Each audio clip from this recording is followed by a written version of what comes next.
Welcome back to The Deep Dive. We're the show that takes your, well, frankly, sometimes overwhelming stack of sources and boils them down into the knowledge you need to get informed fast. That's the goal. And today we are diving headfirst, really, into the pretty fascinating world of urban air mobility.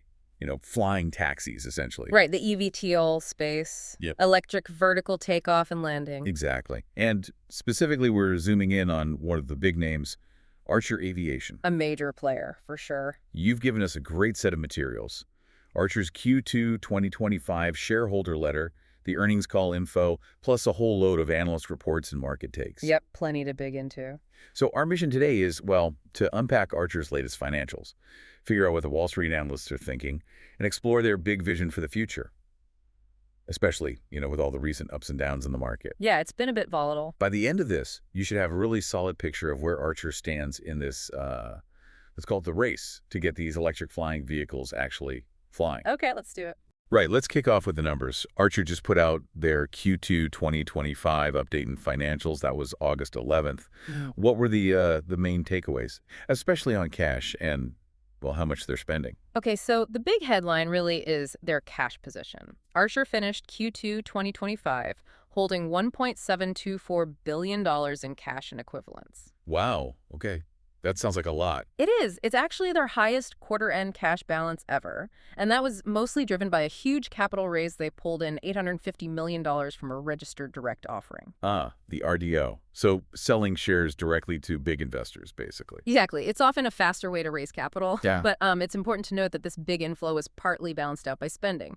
They used about $127.5 million for operating and investing activities. Okay. And that included buying some strategic assets, which seems pretty smart at this stage. So bring in cash, but also spend on growth and assets. Makes sense. What about the overall expenses then? Did those go up too? They did. If you look at the standard accounting, the JAP operating expenses, those rose to $176.1 million in Q2, up from $144 million in Q1 and $121.2 million this time last year. So a noticeable increase. Okay. And their non-GAAP operating expenses, that's where they adjust for certain non-cash things like stock compensation. Yeah. Those also went up, hitting $123.5 million. And why the increase? Just general growth? Pretty much. It's mostly down to continued investment in, well, people, paying vendors, the actual R&D, lots of testing, and just scaling up the whole operation. Yeah. Typical stuff for a company trying to build something completely new and get it certified and manufactured. Right, the classic pre-revenue tech company ramp up. Yeah. So they have this huge cash pile, but the spending is clearly climbing. How does that translate to the bottom line, like profitability? Yeah. Or lack thereof. Yeah, exactly. Lack thereof is the key phrase here. ACHR reported a net loss of $206 million for Q2. That's definitely a bigger loss than in previous quarters. $6 million. Okay. And their adjusted EBITDA loss, that's a measure folks watch closely for operational performance before certain costs. That was $118.7 million for the quarter. What are they forecasting going forward? They're projecting the adjusted EBITDA loss for Q3, so the current quarter, to be somewhere between $110 million and $130 million. So still significant losses. Right. I mean, these numbers really just hammer home how much money it takes to get these eVTOLs off the ground and through certification and into commercial service. That $1.7 billion sounds huge, but, at this burn rate. How long does it last them? That's the key question, isn't it? Exactly. It gives them a runway, maybe, 18 to 24 months, roughly. It's a critical window for them to hit those big milestones, especially FAA certification, without needing to immediately go back for more cash and dilute shareholders further. That runway is a real advantage compared to some others in the space. Okay, so that's the financial picture. Well-funded for now, but burning cash fast to fuel growth. How are the analysts seeing this? What's the sentiment out there, especially given the stock's been a bit wild recently? Well, despite that burn rate, the overall analyst view is still generally pretty positive. Fintel, for example, has an average one-year price target around $12.69 looking out to August 2026. Though the range is huge, from like $4.50 up to nearly $19. Moomoo, looking at August 12th, 2025 data, shows an average target of $13.80. So still quite bullish price targets. Yeah, and you see analysts reiterating buy ratings. H.C. Wainwright and Needham both did that just today, actually, August 12th. Before these earnings, the average was already a moderate buy, with, I think, 8 out of 9 firms saying buy. Which is really interesting because didn't ACHR stock just take a big hit Like down almost 16% last week, even though it's still up for the year. It did, yeah. A significant drop. So how do analysts square that optimism with such a sharp recent decline? What caused the drop, and why aren't the analysts more spooked by it? That's a really great point, and it kind of gets to the heart of investing in this whole sector. It's very sensitive to news, especially regulatory news. Right. Part of that recent drop was linked to comments from the CEO of Joby Aviation, one of Archer's main competitors. He expressed some, let's say, skepticism about how quickly the FAA would actually grant approvals for eVTOLs in the near term. Ah, okay. So sector-wide concerns, not just Archer-specific. Exactly. It highlights the biggest hurdle for everyone, regulatory timelines. The FAA holds the keys to the kingdom here. So, while analysts see Archer's long-term potential to partnerships, the manufacturing plan, some valuation methods raise eyebrows. Like what? We'll take discounted cash flow or DCF analysis. StockInvest.us ran a calculation and put Archer's sort of intrinsic value, based on future cash flows discounted back, at around $2.01 per share. $2 compared to its recent price over $10. Right. As of late July, it was $10.79.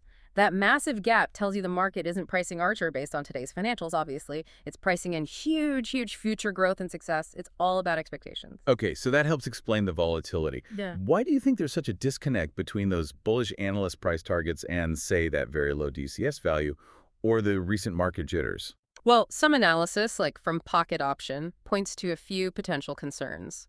One is Archer's enterprise value relative to its cash reserves. It's higher than some competitors. That could suggest the market maybe got a bit ahead of itself, valuation-wise. Overly optimistic, maybe? Perhaps.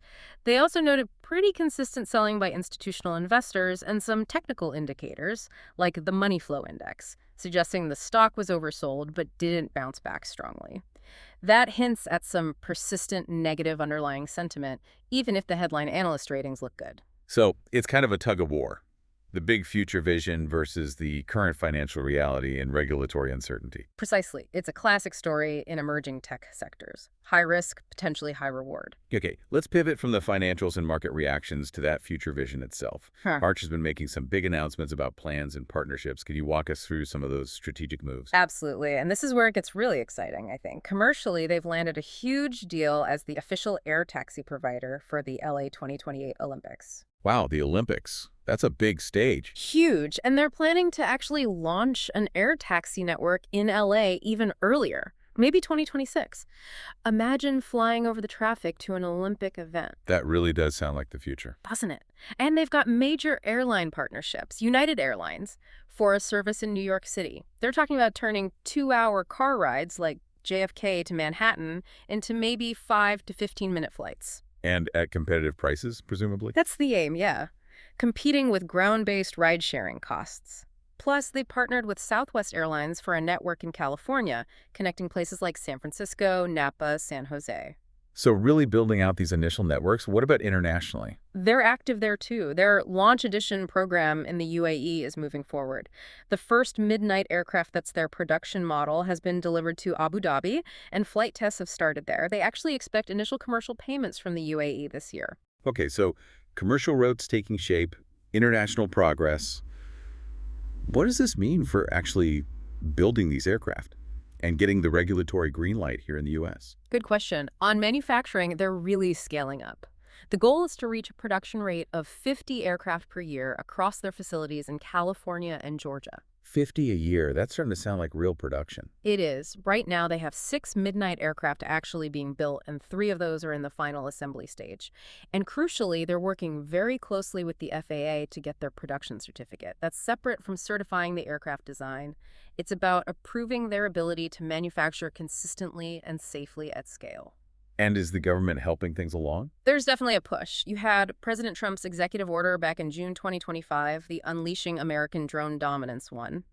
That created an eVTOL integration pilot program specifically designed to speed up testing and deployment, potentially starting as early as next year. So there's political tailwind. Interesting. And are they just focused on commercial or other areas too? No, they're definitely pursuing defense as well. They're seeing strong interest from allied defense programs, and that's helped by the Pentagon's big budget request, like $13.4 billion for FY26, focused on autonomous systems. Makes sense to diversify. Yeah, and they've made strategic moves there too. They acquired a patent portfolio and some key people from Overair, another eVTOL company, and they bought a composite manufacturing facility from Mission Critical Composites. Bringing more capability in-house? Exactly. Bringing critical manufacturing skills under their own roof, which reduces risk and dependency. It's a clear dual-track strategy: commercial air taxis and defense applications. Okay, that all sounds very ambitious and strategically smart. But, we keep coming back to the challenges. What are the big roadblocks still ahead, especially when you compare Archer to others? We talked about the burn rate. Right. And despite all this progress, the challenges are very real. That stock drop tied to regulatory worries. That's a constant reminder of how critical FAA timelines are for the entire sector. And yes, the financials. Archer's quarterly cash burn, around $82 million, is noticeably higher than the industry average, which is closer to $54 million. That's a significant difference. It is. And it leads to that shorter cash runway we talked about, 18 to 24 months versus maybe 30 months for the average competitor. The implication for you, the listener or potential investor, is It means there's a higher chance Archer will need to raise more money sooner rather than later, likely through selling more stock, which could dilute the value for existing shareholders. One estimate I saw suggested they might need another $1 billion, roughly, before they even reach profitability. wow, okay. Any other areas where they might face hurdles compared to rivals? Well, some analyses suggest their R&D efficiency and maybe their manufacturing readiness are currently running slightly below industry averages. It's not a huge gap, but in such a competitive race, every edge matters. Right. And there's a key strategic difference worth noting, particularly with Joby. Joby is aiming for vertical integration, doing almost everything themselves in-house. Which gives them more control. More control, potentially more flexibility. Like, they've been able to quickly explore things like hydrogen fuel cells because they control the whole design.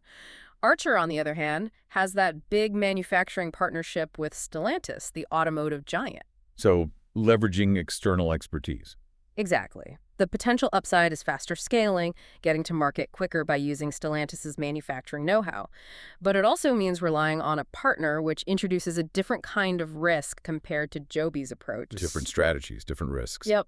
And just circling back quickly, there was also some earlier debate around Archer's flight testing strategy, focusing initially on airport-to-airport type flights, rather than demonstrating the full transition from vertical lift to forward flight as early as some critics wanted.